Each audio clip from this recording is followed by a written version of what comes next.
Top 2020 headlines में आपका स्वागत है। मेरे साथ हैं पवन सिंह। केंद्र सरकार ने नियमों में बदलाव कर महिलाओं को खदानों में जमीन के नीचे सुबह 6 बजे से शाम 7 बजे तक नौकरी करने की अनुमति दी है। हालांकि महिलाओं को सिर्फ तकनीकी, सुपरवाइजरी और प्रबंधन से जुड़ी जिम्मेदारी दी जा सकेगी। वहीं जमीन के ऊपर खदान में महिलाएं अब नाइट शिफ्ट में भी नौकरी कर सकेंगी। मध्य प्रदेश के मुख्यमंत्री कमलनाथ के अनुसार वचन पत्र के वादों पर अमल करते हुए उन्होंने राज्य सरकार द्वारा पोषित उद्योगों में 70% रोजगार स्थानीय लोगों को देना अनिवार्य कर दिया है। मुख्यमंत्री बनने के बाद कमलनाथ ने कहा था कि बिहार व उत्तर प्रदेश जैसे राज्यों के लोग यहां आते हैं और स्थानीय लोगों को रोजगार नहीं मिल पाता। गुरुग्राम में पंकज भारद्वाज ने सोती हुई अपनी पत्नी की 40 बार चाकू मारकर हत्या कर दी। पुलिस ने इस मामले में पंकज और उसके सहयोगी नसीम अहमद को गिरफ्तार किया है। पूछताछ के दौरान पंकज ने बताया कि उसकी पत्नी और ससुराल वाले उसे अपमानित करते थे, जिस कारण पति पत्नी में झगड़ा होता था। क्यूबा के सरकारी समाचार पत्र के अनुसार देश में शनिवार को एक बड़े धमाके के साथ उल्कापात हुआ और नासा ने भी इसकी पुष्टि कर दी है। बतौर समाचार पत्र, उल्कापात के अवशेष कई कस्बों में गिरे और कुछ लोगों ने कहा कि इसके कारण उनके घरों की खिड़कियां टूट गईं। इससे पहले 2013 में रूस में उल्कापात हुआ था। प्रगतिशील समाजवादी पार्टी लोहिया के प्रमुख शिवपाल यादव ने फिरोजाबाद उत्तर प्रदेश से लोकसभा चुनाव लड़ने की आधिकारिक घोषणा करते हुए कहा है वह किसी को चाचा या भतीजा के तौर पर नहीं, सिर्फ विरोधियों के रूप में देखेंगे। गौरतलब है शिवपाल के चचेरे भाई और सपा सांसद रामगोपाल यादव के बेटे अक्षय यादव वर्तमान में फिरोजाबाद से सांसद हैं। नमस्कार। बैंक से करीब 9,000 करोड़ का लोन लेकर विदेश भाग चुके शराब कारोबारी विजय माल्या के भारत प्रत्यार्पण को ब्रिटेन सरकार ने मंजूरी दे दी है, लेकिन विजय माल्या ने इस फैसले के खिलाफ अपील करने की बात कही है। इस फैसले के खिलाफ माल्या के पास अपील करने के लिए 14 दिन का वक्त है। उत्तर प्रदेश की स्पेशल टास्क फोर्स ने जाली नोटों की तस्करी करने वाले गिरोह के सरगना और 50,000 रुपए के इनामी बदमाश को पश्चिम बंगाल के मालदा जिले से गिरफ्तार किया। बीएसएफ की मदद से पकड़े गए आरोपी को ट्रांजिट रिमांड पर बांदा लाया जा रहा है, जिसे बांदा स्थित कोर्ट में पेश किया जाएगा। आरोपी के खिलाफ आगे की विधिक कार्रवाई बांदा पुलिस, एनआईए व एटीएस लखनऊ करेगी। सूत्र के अनुसार बांग्लादेश से चलता है जाली नोटों का रैकेट। राजस्थान रोडवेज की एक बस मंगलवार सुबह हादसे का शिकार हो गई, जिसमें 12 सवारियां घायल हुई हैं। वहीं अन्य यात्रियों को मामूली चोट आई है। हादसा NH 12 पर हुआ है। जानकारी के अनुसार जयपुर के सिंधी कैंप से बस मंगलवार सुबह जयपुर से कोटा के लिए रवाना हुई थी। बस में करीब 30 यात्री सवार थे। बस जयपुर जिले के चाकसू शीतला माता मंदिर के आसपास बेकाबू हो गई। थोड़ी देर बाद ही पुलिया की दीवार को तोड़ते हुए नीचे नाले में जा गिरी। संसद के बजट सत्र के दौरान मंगलवार को भी लोकसभा और राज्यसभा में हंगामा जारी रहा। सीमांचल एक्सप्रेस रेल हादसे को लेकर सांसद पप्पू यादव ने लोकसभा में कार्य स्थगन नोटिस दिया है, जबकि राजद सांसद जयप्रकाश यादव ने विश्वविद्यालय में 13 सूत्रीय सेक्टर पर लोकसभा में नोटिस दिया है। इससे पहले सोमवार को सदन की कार्रवाई के दौरान पश्चिम बंगाल की सीबीआई और राज्य सरकार के बीच टकराव को लेकर खूब हंगामा हुआ था। उत्तर प्रदेश के शामली जिले में दहेज के लिए एक विवाहिता को जिंदा जलाने का मामला सामने आया है। परिजनों ने महिला के ससुराल पर पेट्रोल डालकर जिंदा जलाने का आरोप लगाया है। गंभीर रूप से झुलसी विवाहिता को इलाज के लिए जिला अस्पताल लाया गया, जहां डॉक्टर ने उसे मृत घोषित कर दिया। सूचना मिलते ही मौके पर पहुंची पुलिस जांच में लग गई है। गृह मंत्री राजनाथ सिंह ने लोकसभा में कहा कि पश्चिम बंगाल में रविवार को जो भी घटनाएं हुई वे संवैधानिक संस्थाओं के टूटने की ओर संकेत कर रही हैं। उन्होंने कहा देश की कानून प्रवर्तन एजेंसियों के बीच टकराव देश की संघीय व राजनीतिक व्यवस्था के लिए खतरा है। कानून प्रवर्तन एजेंसियों को काम करने से रोकने पर अव्यवस्था पैदा होगी। सुप्रीम कोर्ट ने राजस्थान के अरावली क्षेत्र में अवैध खनन मामले की सुनवाई के बीच आज कहा कि राज्य में पूरी सरकारी मशीनरी सड़ी हुई है और अधिकारी अवैध खनन करने वालों के साथ मिले हुए हैं। कोर्ट ने इस मामले में राजस्थान के मुख्य सचिव को तलब करते हुए 8 फरवरी को पेश करने के लिए कहा। योजना आयोग के पूर्व सदस्य अभिजीत सेन ने अंतरिम बजट से छोटे किसानों के लिए घोषित योजना को अक्षम बताते हुए कहा है कि किसानों को रुपये 6,000 प्रति वर्ष नकदी हस्तांतरण का विचार मूर्खतापूर्ण है। दरअसल अंतरिम बजट में पीएम किसान योजना शुरू करने की घोषणा हुई थी, जिसके तहत 2 हेक्टेयर से कम जमीन वाले किसानों को सालाना 6,000 रुपये दिए जाएंगे। कोलकाता पुलिस कमिश्नर और सीबीआई के बीच जारी विवाद के बाद कोलकाता के भवानीपुर इलाके में बीजेपी के दफ्तर में तोड़फोड़ किए जाने का मामला सामने आया। बीजेपी बंगाल ने इस घटना को लेकर ट्वीट किया है। कानून और व्यवस्था पूरी तरह से ध्वस्त हो गई है। टीएमसी के राज में कोई भी सुरक्षित नहीं है। पाकिस्तानी मीडिया के मुताबिक पूर्व प्रधानमंत्री नवाज शरीफ की जांच में उनकी बाईं किडनी में पथरी होने का पता चला है। बतौर रिपोर्ट्स, मेडिकल बोर्ड ने पथरी निकालने के लिए सर्जरी कराने की सलाह दी है। गौरतलब है कि लाहौर जेल में सजा काट रहे शरीफ की तबीयत बिगड़ने के बाद उन्हें अस्पताल में भर्ती कराया गया है। बिहार पुलिस ने कांग्रेस नेता प्रियंका गांधी वाड्रा की तस्वीर से छेड़छाड़ कर उसे ट्विटर पर पोस्ट कर अश्लील टिप्पणी करने वाले एक शख्स को गिरफ्तार किया है। पुलिस ने बताया कि आरोपी को गिरफ्तार कर जेल भेज दिया गया है। कटिहार नगर के थाना प्रभारी रंजन कुमार के मुताबिक गिरफ्तार शख्स का नाम योगी सूरजनाथ है। वो सोशल मीडिया पर खुद को प्रधानमंत्री नरेंद्र मोदी का भक्त बताता है। बीजेपी राष्ट्रीय अध्यक्ष अमित शाह ने एनडीए के पूर्व सहयोगी और आंध्र प्रदेश के सीएम चंद्रबाबू नायडू पर निशाना साधा था। अमित शाह ने कहा है कि एनडीए में वापसी के सारे दरवाजे बंद हो गए हैं। शाह के इसी बयान पर चंद्रबाबू नायडू ने पलटवार किया। आंध्र प्रदेश के सीएम चंद्रबाबू नायडू ने कहा कि पूरे देश के लोग बीजेपी के लिए दरवाजे बंद करने वाले हैं, ये बात उन्हें याद रखनी होगी। चंद्रबाबू नायडू ने आगे कहा कि आंध्र प्रदेश के लोग बहुत समझदार हैं, वे बीजेपी को सबक सिखाएंगे। दिल्ली एनसीआर में ठंड ने लोगों को कपा के रखा हुआ है। आज की सुबह बेहद घने कोहरे के बाद धूप से लोगों को राहत मिली, लेकिन मौसम विभाग का कहना है कि आगे बारिश के आसार हैं। खबर है कि मंगलवार शाम से बारिश शुरू हो सकती है। ये बारिश गुरुवार को भी जारी रह सकती है।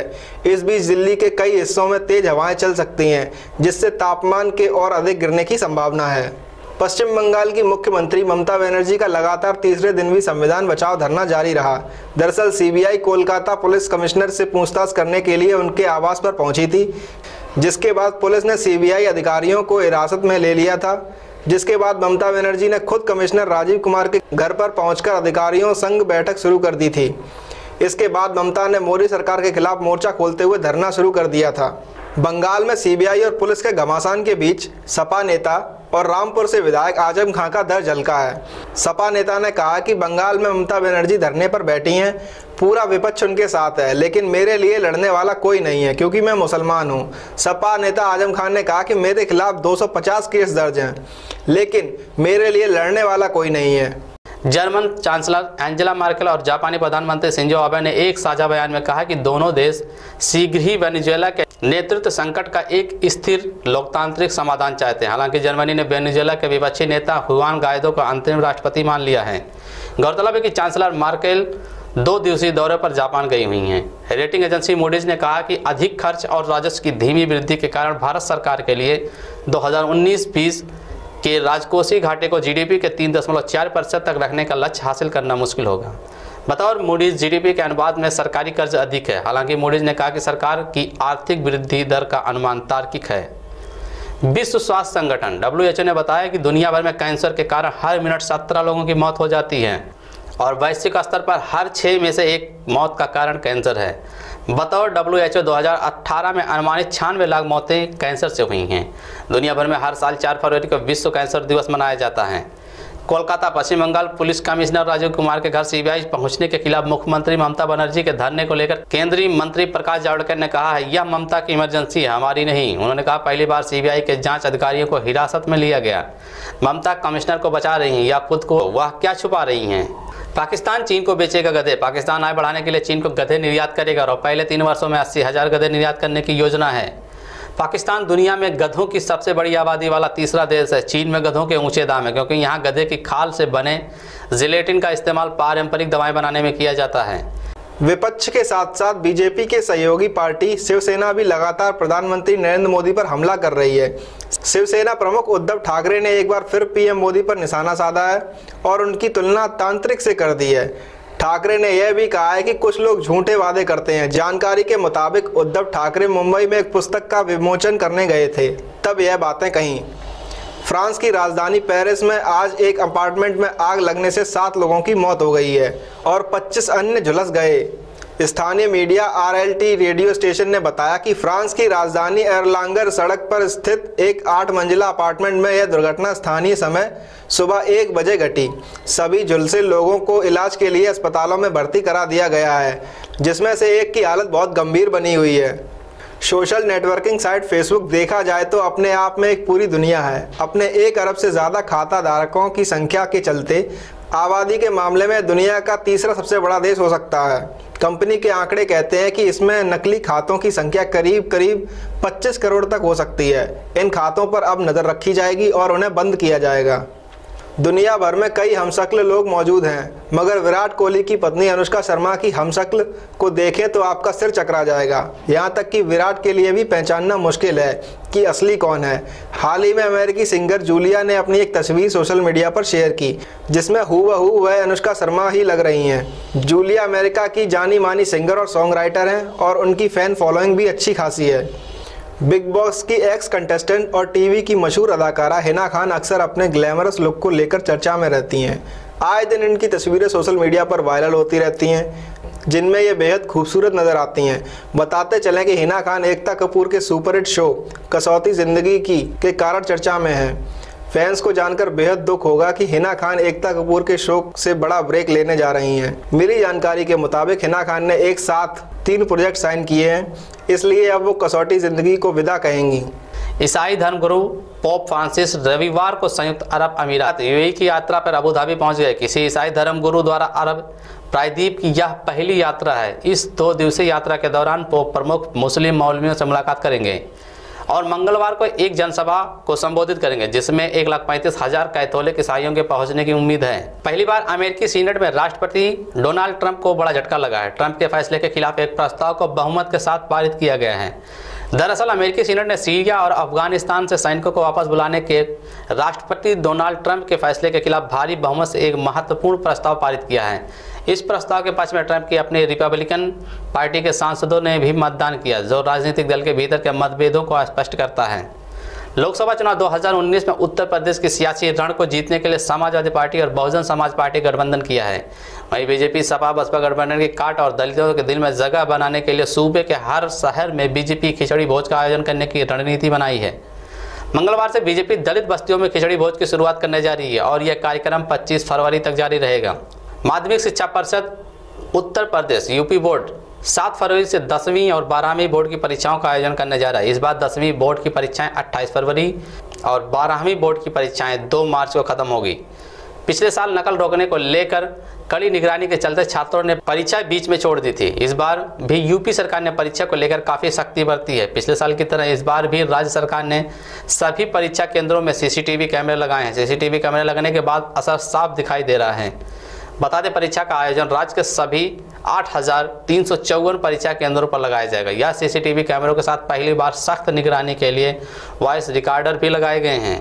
यूपी विधानमंडल का बजट सत्र आज से शुरू हुआ। विधान भवन परिसर में सपा बसपा मिलकर आज जबरदस्त प्रदर्शन किया। उत्तर प्रदेश विधानमंडल का बजट सत्र राज्यपाल राम नाईक द्वारा दोनों सदनों की संयुक्त बैठक को संबोधित करके शुरू किया गया। बॉलीवुड एक्टर अभिषेक बच्चन आज 5 फरवरी को अपना 43वां जन्मदिन मना रहे हैं। अभिषेक ने अपने फिल्मी करियर में कई सारी बड़ी और छोटी बॉलीवुड फिल्में की हैं, जिसमें धूम, गुरु जैसी हिट फिल्मों में उनके अभिनय को सराहा भी गया है। लेकिन उनके पिता अमिताभ बच्चन की बॉलीवुड इंडस्ट्री में भारी भरकम छवि की वजह से उन्हें कई बार लोगों से ताने भी सुनने को मिले हैं।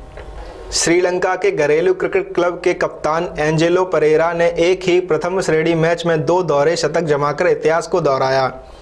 यह क्रिकेट के इतिहास में सिर्फ दूसरा मौका है जब किसी बल्लेबाज ने एक ही प्रथम श्रेणी क्रिकेट मैच में 2 दोहरे शतक जमाए हैं। वेबसाइट क्रिक इन्फो की रिपोर्ट के मुताबिक इससे पहले 1938 में इंग्लिश काउंटी कैट के बल्लेबाज आर्थर फैग ने एसेक्स के खिलाफ 244 और नाबाद 202 रनों की पारियां खेली थीं।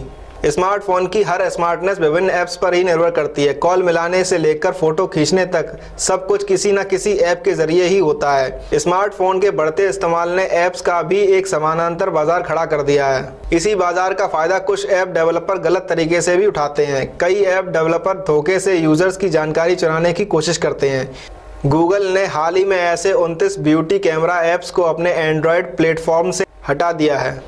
2020 में लॉन्च होगी दी अशोका प्रोडक्शन हाउस। सूत्र के अनुसार बॉलीवुड नगरी मुंबई में देश की जानी मानी फैशन डिजाइनर दिव्या कुशवाहा 200 करोड़ के बजट के साथ मुंबई में प्रोडक्शन हाउस खोलेंगी। इसमें टीवी सीरियल और फिल्मों की लॉन्चिंग की जाएगी। आपको बता दें कि दिव्या कुशवाहा का व्यापार विश्व के 125 देशों में है। अंतर्राष्ट्रीय क्रिकेट परिषद ने वनडे रैंकिंग की घोषणा कर दी है। न्यूजीलैंड के खिलाफ वनडे सीरीज में भारत की 4-1 से जीत के बाद जारी हुई इस रैंकिंग में टीम इंडिया दूसरे नंबर पर बरकरार है। टीम इंडिया के 122 अंक हैं और वे पहले नंबर पर काबिज इंग्लैंड 126 अंक से कुछ ही पीछे हैं। वहीं कप्तान कोहली और जसप्रीत बुमराह क्रमश बल्लेबाज और गेंदबाजों के चार्ट में नंबर 1 के पोजीशन पर कब्जा जमाए हुए हैं। आप देख रहे थे टॉप 2020 हेडलाइंस। कल हम फिर मिलेंगे 40 बड़ी खबरों के साथ। तब तक के लिए नमस्कार।